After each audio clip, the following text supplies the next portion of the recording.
For centuries, New Hampshire has been defined by its natural surroundings.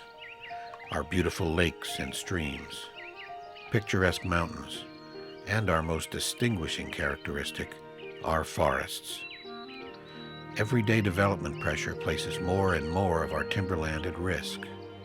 If business and private home development continue at its present rate, by 2020, we could lose as much as 144,000 acres or 255 square miles of forest.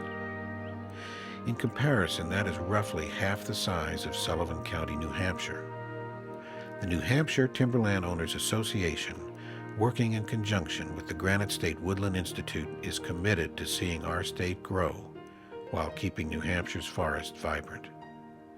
We will discuss the history of land use in the state, illustrate the concepts of managed forestry, show you the practices and techniques of our forest products industry, and teach you about the dedicated work being done to conserve New Hampshire's forests.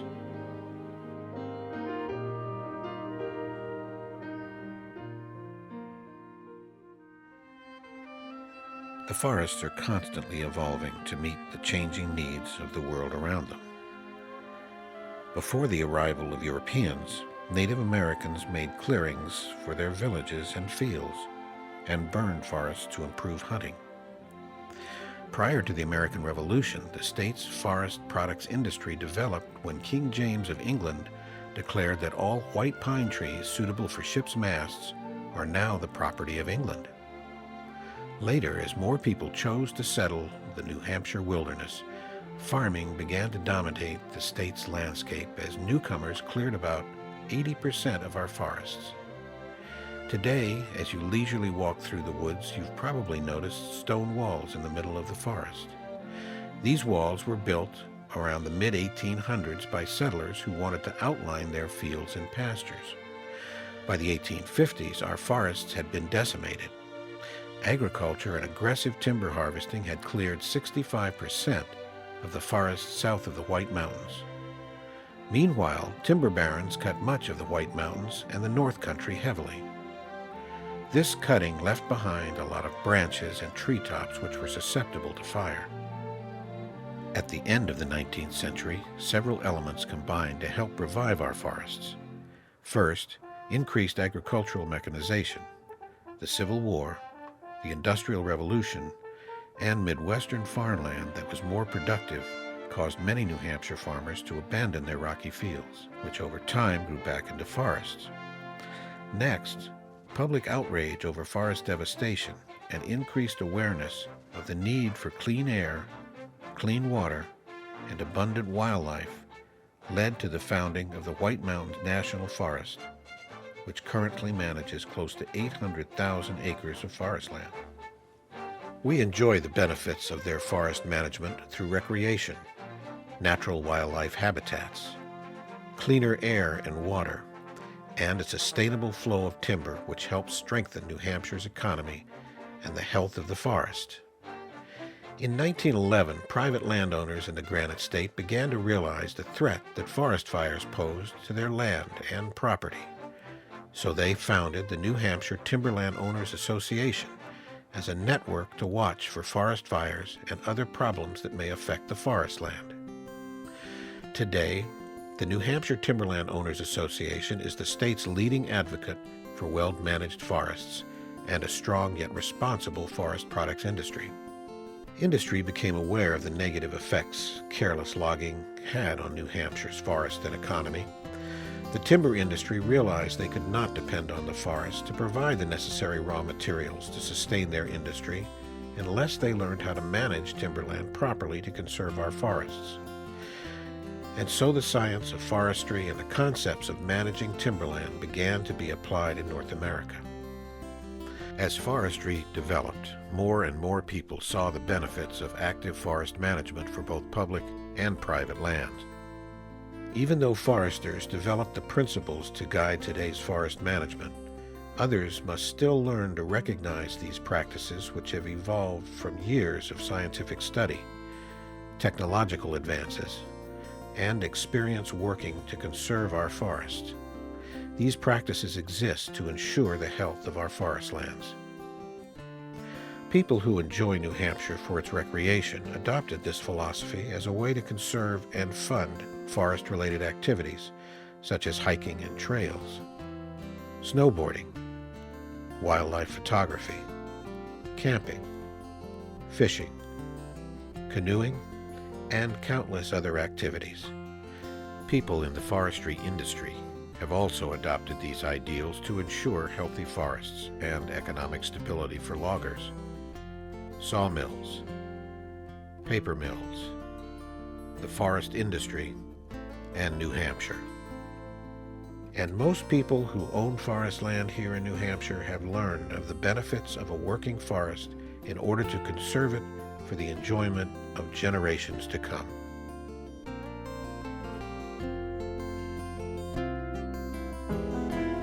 Conserving her land for the enjoyment of the community is Epping landowner Isabel Park. I've lived in Epping for 40 years. Developers are making very lucrative offers, but I feel a sense of stewardship to keep this open space as a working forest. Working with an experienced and knowledgeable forest consultant called a forester, a New Hampshire landowner is able to make better decisions regarding their land and keep it open for everyone to enjoy. Keeping my land open to the community means open space for hunting, bird watching, hiking, and snowshoeing. But just owning the land isn't enough. To guard against development and ensure the forest's presence for many years, there's still much work that needs to be done. By working with my forester, we'll provide the income needed to maintain the paths and pay the taxes on the land. With the help of a trained professional, landowners are able to manage their land through sustainable forestry, or more simply, by cutting a few trees to sell to the timber industry, which will pay for the maintenance and taxes on the remaining forest land. Another bonus, when I sell timber, New Hampshire's timber taxes feed back over $4 million each year into local communities. A landowner also works with others concerned about the forest to learn about new ways to conserve the land for the future. For example, current use property tax assessment. Current use laws enable a landowner to afford keeping their forest land from permanent development. Thanks to current use assessment, I can practice sustainable forestry that protects the soil, conserves the water, improves the quality of timber, and encourages wildlife. Through working with the New Hampshire Timberland Owners Association, the New Hampshire Tree Farm Program, the State of New Hampshire, a forester, other organizations, and concerned individuals, Granite State landowners are working hard to conserve our working forests. If we value our working forests, I believe it will remain part of New Hampshire's future.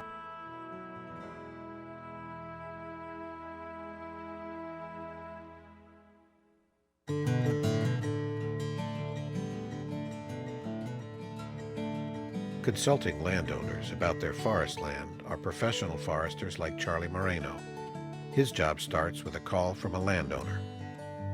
After meeting with the landowner, I take a careful examination of their forest so I can learn as much as I can about it. Then I sit down with the landowner. I give them all the information I have about their timber and wildlife habitat and many other aspects of their woodlands, and so they can now make an informed decision of what they would like to do with their land. Next, the forester working with the landowner establish a plan of action that will address the desires of the landowner and needs of the forest, called a forest management plan. The next step is field work. I spend a lot of my days in the forest, marking trees, selecting which trees should be thinned out of the woods to improve the forest for the long term. Then the forester will get in touch with loggers and mills in the timber industry in an effort to put the forest management plan into action. After finishing the work in the forest, I follow it up with contracting a logger and overseeing their work to make sure that the land is handled with utmost care and professionalism. To be certain work is being done in accordance with the forest management plan, the forester will keep a watchful eye over the work as it progresses. In addition to overseeing the scientific and environmental concerns of the projects that we work on, we also handle the business aspects, including marketing of the forest products and ensuring that the landowner earns as much as possible on any timber sold.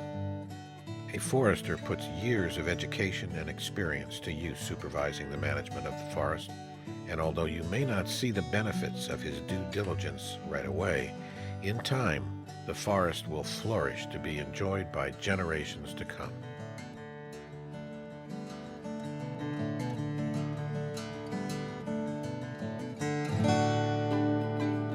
A logger is a person who actually works on the forest, using a variety of tools that range from items that you may have around your home to sophisticated equipment that is worth hundreds of thousands of dollars. The logger will cut down trees selected by the forester that are inhibiting the health and continued growth of the forest. The trees that are extracted from the forest become part of the timber industry that helps drive the economy here in New Hampshire. I've seen a lot of changes over my 20 years in business. Today, we've got over $1 million invested in equipment, have a professional forester on staff, and we have a payroll of about $750,000 a year. Jeff Eames is a certified professional logger in New Hampshire. He is just one member of an industry that employs nearly 10,000 people in New Hampshire, and he's well aware of the economic impact that his work has on the industry and within the local communities in which he works. Cutting forest products introduces millions of dollars into the infrastructure with the timber tax. Although New Hampshire's timber industry is the third largest industry in the state, it still relies upon building quality relationships with others to achieve professional success. The forestry business supports and contributes to many other different businesses: insurance, real estate investment firms, wildlife managers, manufacturing plants, and one of the biggest things that's so important to New Hampshire, recreation. To help loggers grow within their profession, the New Hampshire Timberland Owners Association, partnering with the UNH Cooperative Extension and the UNH Thompson School of Applied Science, provides a professional logger training program. The goal of this program is to make sure that all of the New Hampshire logging professionals do what is best for the forest, run businesses that help define the industry and drive the state economy, and most importantly, teach safety. We have to pertain to OSHA rules and regulations, making sure that everybody is protected with ear protection, head protection, feet protection, hand protection, leg protection. Science and technology, economics, safety procedures, forestry knowledge, and attitudes within and about the forest industry have come a long way in the last 20 years. And as improvements to techniques and equipment become available, you can be sure the industry will continue to evolve, and in so doing conserve New Hampshire's forests for the future.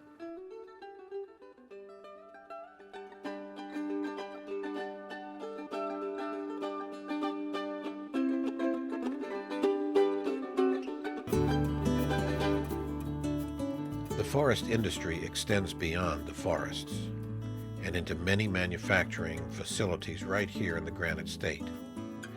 The wood products industry represents $1.5 billion in revenue for New Hampshire's wood businesses and their employees.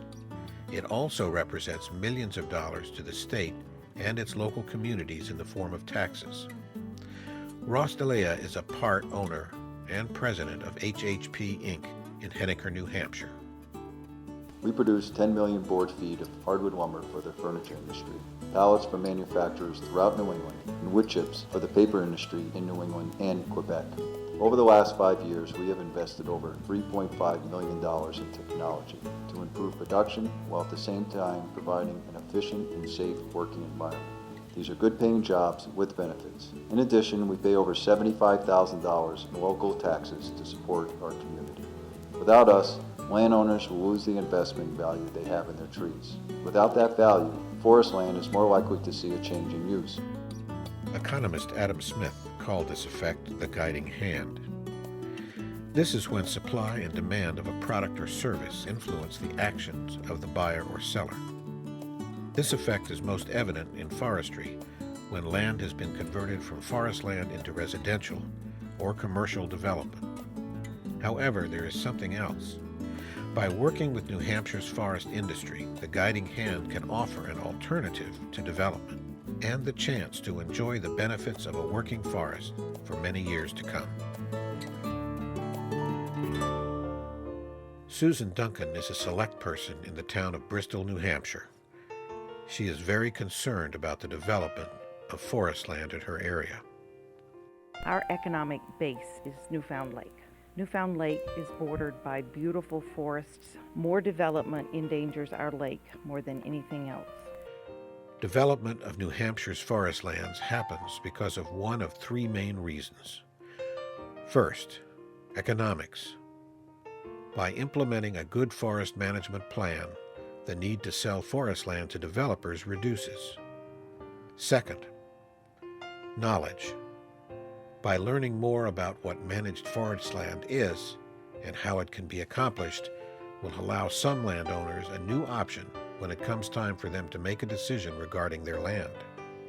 And finally, the appreciation of beautiful forests.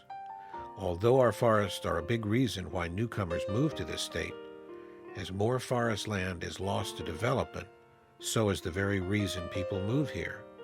Through land management, you allow yourself not only the opportunity to enjoy the land for recreation, but to conserve it for the many people who have yet to see its beauty.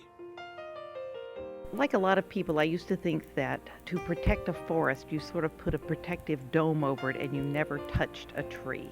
I guess one of the things that I would say as a town official is that we do not need to fear a logging truck. And seeing the logger out there properly managing our forests and our lands, we work to preserve the rural character of our area.